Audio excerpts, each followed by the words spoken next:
AP తెలంగాణలో inter మొదటి సంవత్సరం పరీక్షలు ప్రారంభమయ్యాయి. ఉదయం 9 గంటలకే పరీక్ష ప్రారంభమైంది. ఏపీలో ఇవాళ సెట్ 3 పేపర్ను ఎంపిక చేశారు. 2 రాష్ట్రాల్లో సుమారు 10 లక్షల మంది ఇంటర్ పరీక్షలు రాస్తున్నారు. ఏపీలో 1435, తెలంగాణలో 1291 సెంటర్లను సిద్ధం చేశారు. 9 గంటల తర్వాత 1 నిమిషం ఆలస్యమైనా అనుమతించబోమని స్పష్టం చేశారు అధికారులు. మరోవైపు యాప్ ద్వారా ఎగ్జామ్ సెంటర్ను ఎంచుకునే అవకాశం ఉండడంతో చాలా మంది ఉదయాన్నే తమ పరీక్షా కేంద్రాన్ని చేరుకున్నారు.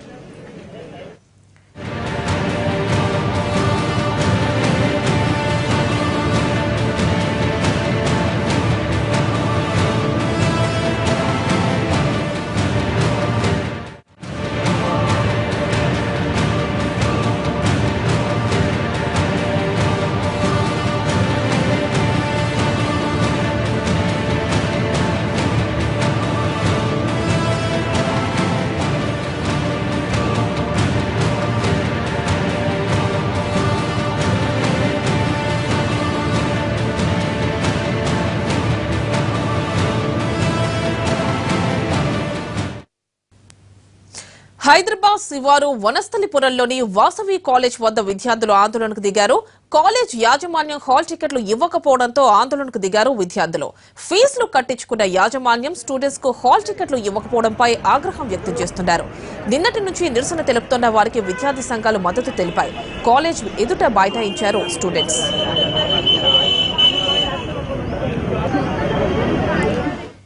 ఓవైపు ఇంటర్ పరీక్షలు ప్రారంభమైనా కూడా హాల్ టికెట్స్ ఇవ్వకుండా విద్యార్థులను వేధించారు వాసవి కాలేజ్ నిర్వాహకులు.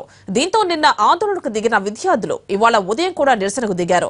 కాలేజ్ ముందు బైఠాయించారు. మరింత సమాచారాన్ని మా ప్రతినిధి రాధాకృష్ణ అక్కడి నుంచి అందిస్తారు. Radhakrishna, over to you. Students ఆందోళన చేస్తున్నారు. ప్రధానంగా ఇంటర్ ఫస్ట్ ఇయర్స్ అవుతున్న విద్యార్థులు. ఇదంతా శ్రీ వాసవి సంబంధించిన కాలేజ్ ఇది. ఈ కాలేజీలో సుమారు 400 మందికి పైగా కూడా విద్యార్థులు ఉన్నారు. వీళ్ళెవరు కూడా ఇప్పటి వరకు హాల్ టికెట్లు ఇవ్వకపోవడంతో కాలేజీకి సంబంధించిన మేనేజ్మెంట్ ఇప్పటి కూడా వీళ్ళకి హాల్ టికెట్లు ఇవ్వలేదు. మరోవైపు ఇవాళ ఉదయం 9 గంటలకు పరీక్షలు కూడా ప్రారంభం కావడం జరిగింది. ఇప్పటి కూడా విద్యార్థులు హాల్ టికెట్లు లేకపోవడం, కనీసం ఆన్లైన్లో డౌన్లోడ్ చేసుకుందామన్నా కూడా వాళ్ళ పేర్లు కూడా కనిపించిన పరిస్థితి ఉంది. విద్యార్థులతో పాటు వాళ్ళ తల్లిదండ్రులు కూడా ఆందోళనకు దిగారు. నిన్న హోంమంత్రి ప్రైవేట్ ప్రోగ్రామ్ వచ్చినప్పుడు కూడా వాళ్ళని అడ్డుకోవడం జరిగింది. కానీ ఇప్పటి వరకు కూడా వాళ్ళకి హాల్ టికెట్లు లభించలేదు. పేరెంట్స్ ఉన్నారు. ముందుగా ఒకసారి పేరెంట్స్ తో మాట్లాడదాం. మీరు ఇప్పటివరకు ఏమన్నా కనీసం మీ దగ్గరికి మేనేజ్మెంట్ కాలేజీకి సంబంధించిన వాళ్ళు ఎవరైనా వచ్చారు? అసలు ముఖం తప్పేసేసింది. అసలు మేనేజ్మెంట్ ముఖం తప్పించేసింది మొత్తానికి. అసలు ఇంత మెయిన్ రోడ్లో ఉండి ఇది రికగ్నైజ్ లేదని కూడా ఏ విద్యాశాఖ వాళ్ళు కూడా ఇంతవరకు పట్టించుకోలేదు. అసలు ఇంత మెయిన్ రోడ్లో ఉండి మాకు ఆల్రెడీ ఫస్ట్ ఇయర్ మేధావి ఉండే, మేధావి నుంచి వీడు తీసుకున్నాడు. వీడు తీసుకున్నప్పుడు మాకు పిల్లలందరినీ డైవర్ట్ చేసుకున్నారు. దీనికి ఫస్ట్ ఇయర్ ఎగ్జామ్ రాసుకున్నాము.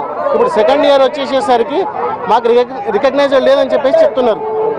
మాకు ఇంతవరకు అసలు విద్యాశాఖ ఇంత మెయిన్ రోడ్లో ఏదో సందులో ఉందంటే అనుకోవచ్చు. ఇంత మెయిన్ రోడ్లో ఉన్న కాలేజీని కూడా వాళ్ళు ఏ మాత్రం కూడా చర్య తీసుకోలేదు. యాజమాన్యానికి పోలీసులు ఒత్తాసు పలుకుతారు. ఇక్కడ రాజకీయ నాయకులు, పోలీసులు కూడా. మీరు ముందు అడ్మిషన్ తీసుకునేటప్పుడు చూసారా, చెక్ చేశారా రికగ్నైజేషన్ ఉందా లేదా కాలేజ్? మేము అడ్మిషన్ తీసుకున్నప్పుడు శ్రీ మేధావి ఉండేది. శ్రీ మేధావి నుంచి ఇది వాసవి కన్వర్ట్ అయ్యారు. వాళ్ళు మేము అమ్ముకుంటున్నామని చెప్పేసి వాసవి వాళ్ళకి ఇచ్చేసారు. వాళ్ళు చెప్పారు మేము వీళ్ళకి అమ్ముకుంటున్నామని చెప్పేసి. అంటే మాకు ఫస్ట్ ఇయర్ ఎగ్జామ్స్ రాయనిచ్చిర్రు అంటే రికగ్నైజేషన్ ఉంటేనే కదా. ఇప్పుడు సెకండ్ ఇయర్ వచ్చేసరికి మాకు ఏ మాత్రం కూడా అది లేదు. ఇప్పుడు వీళ్ళంతా కూడా inter first year students, second year students ఇద్దరు ఉన్నారు. మా అబ్బాయి second year. Inter second year కి సంబంధించిన విద్యార్థులు ఉన్నారు, ఫస్ట్ ఇయర్ కి సంబంధించిన విద్యార్థులు కూడా ఉన్నారు. ప్రస్తుతం వీళ్ళంతా కూడా ఆందోళన చేస్తున్నారు. స్టూడెంట్స్ ఉన్నారు, వాళ్ళతో మాట్లాడదాం. మీరు చెప్పండి, మీకు ఏం చెప్పారు? మీ స్కూల్ ప్రిన్సిపాల్ కానీ మేనేజ్మెంట్ కానీ ఎవరైనా కలిసారా? వాళ్ళ నిన్నటి నుండి మీరు ఆందోళన చేస్తున్నారు, ఏమైనా చెప్పారా మీకు? సార్ మాకు ఏమి చేయలేదు సార్. పోలీస్ వాళ్ళు నిన్న నుంచి ఇక్కడే ఉన్నాం అంటున్నారు కానీ మాకు ఏమీ న్యాయం జరగలేదు. పైగా వాళ్ళు ఎక్కడ సైడ్ ఉంటున్నారో మాకు అర్థం అవట్లేదు. మమ్మల్ని ధర్నా చేయనివ్వట్లేదు. ఇక్కడ నుంచి లేవమంటున్నారు.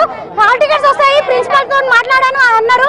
హాల్ టికెట్స్ లేవు, ఏం లేవు సార్. ఇవాళ మేము ఆ సార్ వల్ల మేము రోడ్డు మీద కూర్చొని ధర్నా చేయవలసిన అవసరం వచ్చింది.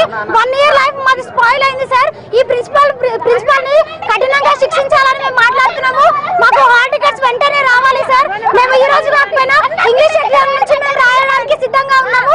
మాకు హాల్ టికెట్స్ వెంటనే ఇప్పించాలి సార్. మాకు న్యాయం చేయండి. పోలీస్ వాళ్ళతో ఏ పని కాదు సార్. నిన్న నుంచి ఉంటున్నాం అన్నారు, మాకు న్యాయం జరగలేదు సార్. తెచ్చేయాలి పోలీస్ వాళ్ళు. అక్కడ వెనకాల జరగాలని అక్కడ నుంచి మాకు రోడ్ మీద కూర్చున్నాం సార్. రోడ్ మీద నుంచి అక్కడ నుంచి వెనకకు పొమ్మని వెనకకు వచ్చేసినాం. ఇక వాళ్ళు 1 hour లో తెచ్చిస్తా అని తెచ్చియాలి. ఇంకా నిన్న మధ్యాహ్నం వరకు ఫీజులు కట్టుకున్నారండి 4 వరకు కష్టపడి పిల్లల్ని చదివించి 2 సంవత్సరాల నుంచి ఇందులో ఇది ఏమైనా పద్ధతేనా? మిగతా కాలేజీ వాళ్ళ పిల్లలందరూ చదువుకొని ఎగ్జామ్స్ రాస్తున్నారు కదా, తీరే ఎగ్జామ్స్ ముందా అండి మాకు ఇలా చేసేది? ఇమీడియట్ గా వాడు ఎక్కడున్నా అరెస్ట్ చేయాలి. మంచి వాళ్ళని దొంగ అని చెప్తే పోలీసులు తొందరగా అరెస్ట్ చేస్తారు, చెడ్డవాడు దొంగ అంటే ఎందుకు అరెస్ట్ చేయరండి? పోలీసులు కూడా తీసుకోవాలి, చేయమనండి, మమ్మల్ని కూడా అరెస్ట్ చేయమనండి. మేము కష్టపడి కూలి నాలి చేసి పిల్లలకు ఫీజులు కట్టుకొని కాలేజీలో జరిపి ఇదేనండి మాకు శిక్ష. నిన్న సంజయ్ పట్టుకోలేకపోయారు ఎందుకండి? పోలీసుల నిర్లక్ష్యం అండి ఇదంతా. వాళ్ళు ఎందుకు పట్టుకోలేకపోయారు? మమ్మల్ని దొంగ అనమనండి, ఇప్పుడే పట్టుకుంటారు మమ్మల్ని.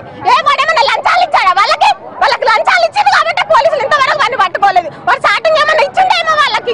ఇమ్మీడియట్ గా వాడు ఎక్కడున్నా అరెస్ట్ చేయాలి, మా పిల్లలకు టచ్ చేయాలి. ఎవరైనా ఒక్కరు రావాలి, న్యాయం జరగాలి పిల్లలకు, ఎట్లకైనా న్యాయం జరగాలి. ఇంతవరకు 4 days నుంచి మమ్మల్ని కాలేజ్ రైట్ తిప్పించుకుంటున్నారు. ఇస్తామమ్మా అంటున్నారు. సాటర్డే వచ్చినాం, మండే రోజు 1:30కి రమ్మన్నారు. మండే వచ్చినాము, ట్యూస్డే 10:30కి రమ్మన్నారు. 10:30కి వచ్చినాం, 4కి రమ్మన్నారు. 4కి వస్తాయమ్మా అన్నారు. ఇంతవరకు ఎప్పుడు చేయలేదు. మరి మేము చదువుకొని 1 year చదువుకున్నాం, మేము వేస్ట్ అయిందా? మేము చదువుకోకూడదా? అయితే మాకు హాల్ టికెట్స్ రావాలి. వచ్చిందాక మేము ఇక్కడి నుంచి పోలీసులు దండగా వాళ్ళు వేస్ట్ గా వాళ్ళతో పట్టించుకోదు. పోలీసులు వస్తున్నారు. ఇంతవరకు ఒక్కసారి ఒక్క మేడం లేదు. ఉత్తప్పుడు పెద్ద మాటలు మాట్లాడతారు. ఫీజులు మాత్రం ఎమ్మటి కట్టించుకుంటారు. ₹1 వేస్ట్ అయింది. ₹1 కట్టకపోయినా హాల్ టికెట్స్ ఏమన్నారు? బరాబర్ అన్ని కట్టించుకున్నారు. ఇంతమందితో కట్టించుకొని ఎక్కడ పోతే ఆడే మరి ఏడ ఉన్నాడు ఇప్పుడు వాడు? పోలీసులు దేనుకున్నారు వాడిని పట్టుకొని ఇప్పుడు ఇటు తీసుకురారు ప్రిన్సిపల్. ఎవరో రమ్మన్నారు. ప్రస్తుతం విద్యార్థులు చెప్పేది మాత్రం పూర్తిగా ఫీజు కట్టించుకున్నాము, నిన్న కూడా ఫీజు కట్టించుకున్నారు, కట్టకపోతే కానీ హాల్ టికెట్లకు సంబంధించిన మాత్రం ఇప్పటి వరకు వాళ్ళు ఎలాంటి సమాధానం చెప్పలేదు అంటున్నారు.